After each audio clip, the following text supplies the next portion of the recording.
I'm starting to wonder if the parents are helping with the homework, because some of these ideas were outstanding, like what we would see from faculty and researchers on campus. These are some legit world-changing solutions and ideas that can solve not just big esoteric problems as much as even some of the smaller mundane daily challenges that people face.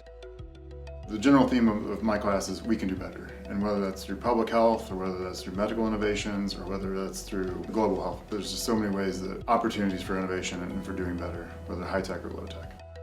Each year there's stories like this where students have great ideas and great projects, and we're trying to get it out to the larger world. My name is Zoya Syed. My name is Freddie Brubaker. Our project was Exit Point, and our teacher is Craig Harper from Carmel High School. We're co-workers at Ascension St. Vincent, Indianapolis. We work as mobility techs, so essentially what we do is we go into patients' rooms, we help them get around when they can't themselves. We used our job as an opportunity to get some inspiration for our BI project this year.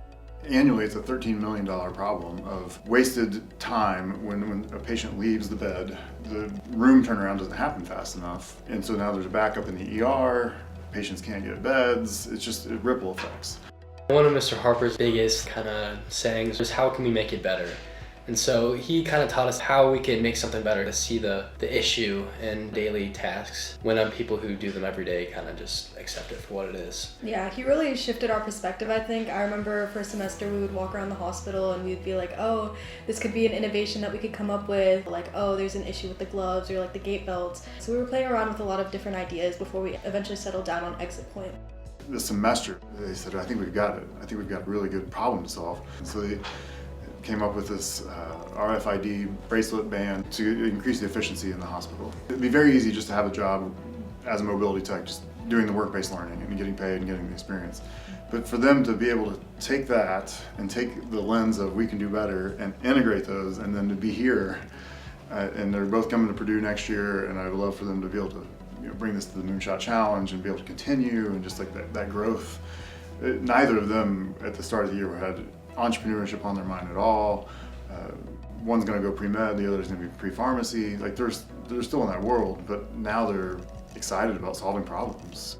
I think it was inspiring. I had the amazing opportunity to work with them before and give them some instruction and feedback, but they took that to the next level in so many ways I couldn't have expected. It was just overall a delightful experience to be sitting back in there and seeing how far every single person takes their idea, how much they believe in it, and how much hope and effort they really put into it. The pitches and ideas just get better and better every year. I remember last year we were like one of the few teams to have intellectual property, and this year it was like nearly every single team. Like people just keep going with their ideas. Their traction is a lot stronger at regionals.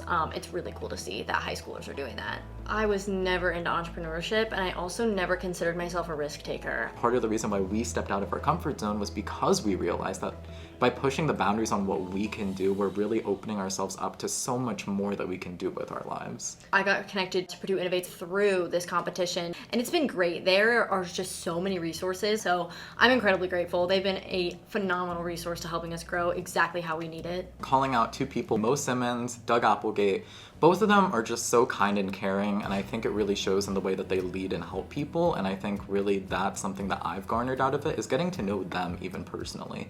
The efforts that the STARTedUP Foundation and Don and team have been doing for several years now has certainly caught my eye. And when I joined the Purdue Innovates team a couple years ago, they needed some sponsorship and they were looking to host in the area, and we decided to collectively raise our hands and support the efforts to host the regional event. The last couple of years of doing so has been just a wonderful experience of getting to meet so many different students working on innovative solutions. You need smart, adaptable, and gritty individuals, especially in the startup space. The characteristics that some of the students here today have displayed certainly give me some hope that the innovation isn't going to die with the next generation.